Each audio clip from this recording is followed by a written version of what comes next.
Hey guys, it's Owen at Café Paraíso in Las Vegas, Nevada. I am doing a video today to highlight one of my coffees for you, the Ethiopia Guatemala Espresso blend. And this coffee is amazing. It's a blend that I created myself with the help of some friends. The way it worked is basically I got together, had invited some friends over. I started using this manual espresso press, which is basically an espresso machine, but it's just a manual press. And I kind of had all my coffees, so I wasn't sure what to make. This is the first time I'd been like doing espresso testing in my warehouse. I think I did it like 4-5 years ago, maybe something like that. But anyway, so we got basically all my coffees, and I made a grid of like on a spreadsheet of all my coffees, like on both rows and columns, and then just put like basically would do where two coffees met. I'd be like, okay, let's do a combination of that, or and we wrote down the percentages we do for each one, and just tried a whole bunch of variations. And this was the variation that came out the best. It was about 45%. 45% Ethiopia Yirgacheffe and 55% of this Guatemala from Tenango. And what was so amazing about this is that it's kind of like, I like to use the analogy of a band, like a music band. So you've got, in a band, you'll have the lead vocalist, you might have the lead guitar, and you'll have like the bass and the drums. It's kind of like just generic band setup, right? And so the lead vocalist and the lead guitar are going to be kind of like, lead vocalist might be like, what's the strong emphasis? What's the big thing coming out? Sometimes it'll be like higher pitched compared to like drum and bass instruments. And what else? It's like the treble in your music. And the lead guitar is also kind of like a higher pitched sound. So I kind of think of those as the things that kind of activate the front of your mouth, like the tip of your tongue, like light it up. Like when you drink a wine, it kind of, blows up your tongue. So that's that part. Then there's like the drum and bass. The bass is like kind of like the mid part of your tongue on the sides, which is like, you'll pick up like your caramelly and your chocolatey, not the bitter parts, but like a lot of flavor stuff's going on in there. Then the very back is like the bitterness, or like kind of the heavier notes, which could be good bass, could be kind of drums too, sort of like the more meat and potatoes of the thing. And so in this blend, the Ethiopia Yirgacheffe is basically a bean that's got like a lot on the front end, a lot of sweetness, got like some berry flavor, often blueberry is what's in this one right now. Just the flavor tone that's coming out and naturally in the coffee. I don't add any flavors to my coffee. So coffee is a seed inside of a cherry, and sometimes that cherry has like a grape, fruity, sweet flavor. There's like hundreds, thousands of different flavor combinations you can get in coffee.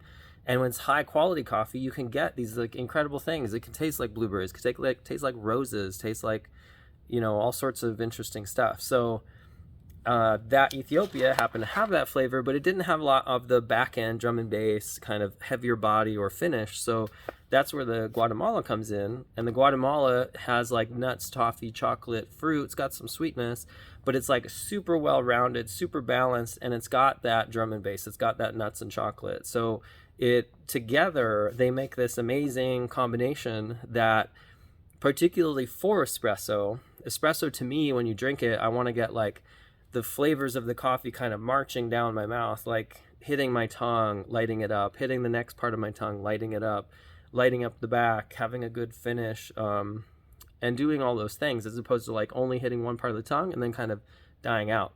So that's makes this super well-rounded. And this coffee is actually amazing too as a drip coffee. It doesn't have to be espresso. The blend was made for espresso to make an espresso, if you're tasting it black, kind of have all the things for an espresso lover drinker, but it also is super great as a regular coffee. So that's what this is. That's why I put it together.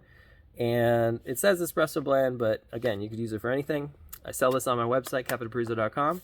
You should check it out. You should try it. Try brewing a coffee like this, and I would just recommend this for all coffees. Try brewing it in a lot of different devices. See what happens. And especially if you're doing espresso, and honestly with any coffee, no matter what, like the first time you brew it, that's not going to be the best version of that coffee, because every coffee is going to behave differently in the grinder. It's going to behave differently with the water. You might want to tweak the ratio based on what's going on in it. There's so much chemistry happening and physics involved in what exactly is being activated and coming out of the bean, what it has to express, that there's just so much complexity to it. You've got to just try different brew methods. You've got to try different grind levels, just little tweaks here and there. But the point is that just kind of try to measure what you do when you make your coffee, so that then tomorrow when you do go to make it again, you could change one other variable and see if it comes out a little bit better. And you can do that every time. You can get really detailed on the measurements, or you can be like, oh, I grab, a heaping tablespoon of this or something. But whatever method you use, just have it be something that's repeatable so you can make changes. This thing is just so amazing, though. I think you'll love it no matter how you brew it. But again, too, you can make your coffee even better doing all sorts of cool things.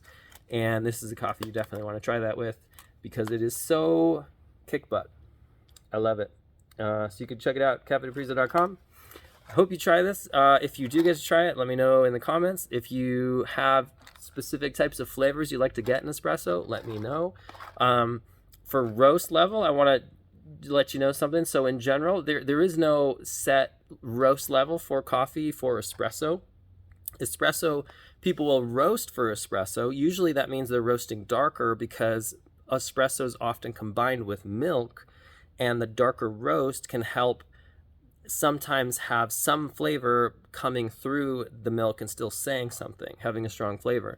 It's true that if I did just this Ethiopia by itself as an espresso, put it with milk, because it's so sweet and doesn't have the heavier parts of the body and that like kind of more bitter notes, you might lose a lot of what it has to say if it's combined with a lot of milk. But when you combine it with this Guatemala, then it's like it has more to say, and it can still punch through milk and any other stuff you want to add super well, just like as if it was dark roasted. This happens to be, I would say, the Ethiopia is definitely like light roasted, and then the Guatemala is like a basically a medium roast. But it's pretty close in their roast level, and definitely they're not dark roast. And actually, if you don't know, you'll get more caffeine in a lighter roast than you do in a dark roast. When someone says, I want a strong coffee, it's like, well, are you talking about flavor, or are you talking about caffeine? Because oftentimes you'll get more flavor and more caffeine in a lighter roast if you're using a high quality bean. If you're using a dark, or if you're just used to low quality coffee, maybe there's no flavor in the coffee because it's a low grade coffee. And the only way to get a flavor is if you dark roast it, make it really dark and bitter, just like burning your marshmallow on the fire. And then you've got some flavor, but that's like a carbonized flavor. It's not a flavor that the bean uniquely is expressing. So coffee's a lot like wine. It's an agricultural product. It's also like really high grade chocolate too. It's a seed from a fruit that you can harvest and roast after processing in some way. And you can get a whole spectrum of really interesting flavors, because the fruit that it came from can have all sorts of amazing flavors. And if it's treated right, if it's harvested when it's ripe at a good time and it's processed well on the farm, and basically there's care and love put into that thing, and through all the steps, you'll end up having something that'll blow your mind. I had my dentist, I gave him I sold him one of my bags of coffee at the farmer's market, and he came to me, he's like, how do you make your coffee taste so good and amazing? How do you make it taste like that? I'm like, well, you buy high quality beans, and you roast it with care, and you understand what it has to say, and like the bean, it's the flavors in the bean. I'm not adding anything. He's like, no, really, like, you don't have to tell me your trade secret, but like, what do you actually do? I'm like, I didn't add any flavor. It's like I'm buying really high quality beans that have something to say, and that is real coffee. Stuff you're buying at the store, it's this homogenized mix. When you buy it from some huge corporation, you're never buying but coffee from a single farm. So you're never getting some distinct, interesting thing. You're getting this amalgamation of genericness that's from like 50 or 100 different farms, and often it's really a low quality product because those companies, especially if they're publicly traded corporations, they're trying to shave every penny. So they're using the worst quality coffee you can get on the market, or rather lowest cost, which is often not going to do much. It's not going to have much to say. And if you want to have a cool experience, you can get really good stuff, and you can get it locally. I would love it if you could buy it from me so you could try this particularly. And, I'm just trying to be the change I want to see in the world in the form of a coffee company. One of the ways I'm doing it is just helping people understand everything about coffee. And also, my company has been donating $1 for every retail bag we sell to education charities, specifically school garden programs in Las Vegas. So basically, we're trying to do a lot of things. Hopefully, we can become a really big company and make a ton of positive change in the world. And some of the other positive change I want to do is through videos like this, where I help educate people about coffee, but also not just about coffee, but also about things like, what does it mean to support local businesses? Why is it important to buy products from regular people and not massive publicly traded companies where the profits just go mostly to billionaires? Because billionaires own about 80% of all stocks of every publicly traded company, which what that means is when we buy coffee or any product from a publicly traded company, what's happening is there's a drain. Those companies are part of essentially the apparatus of investment that allow billionaires to basically suck profit out of communities in middle America, and Main Street, to take it out of those communities and send it into Wall Street in the form of just sheer profit. And so on the front end in your community, what that means is they're having lower wage jobs, selling lower quality products, trying to optimize profit as much as possible, all while pretending to be local because they're on the corner of your street, even though they're a publicly traded company and they're not a small business. They're not part of your community. They happen to provide some lower paying jobs, but their end goal has nothing to do with your community. They don't care, and all they want to do is just take money out of your community. And so this is part of something I think that's super important. How do we change the world? We change the world by voting with our dollars for companies that are not destroying it. We vote for companies that actually care about our community, and where, if, for example, if someone bought things from my company, I'm buying products in my local community. I'm not just, like buying a yacht in some other country or something like that. Like, the money goes back into the community. And I think we could change the world in a huge way, because these corporations are mostly the things, because they have so much power, they're mostly the things that control our government and our laws and essentially compromise our democracy. So a huge long story just to say, if you vote with your dollars for good businesses and local businesses that are not publicly traded, it makes a huge difference. It's being part of the solution with voting in a way that's sometimes more powerful than your vote at the ballot box. If you're in a district that's like already heavily whatever party you vote for, then in a way, yeah, you're checking the box, but it's not going to change our society. It's not going to change this sort of big money system that we're in. So, long story short, I love this coffee. You should buy it because it's so good, and because I'm trying to make a difference, and we need to give small businesses a chance, and make a difference in all the ways we can. All right, blessings to you. Love you guys. Thanks so much for watching. I'll catch you next time.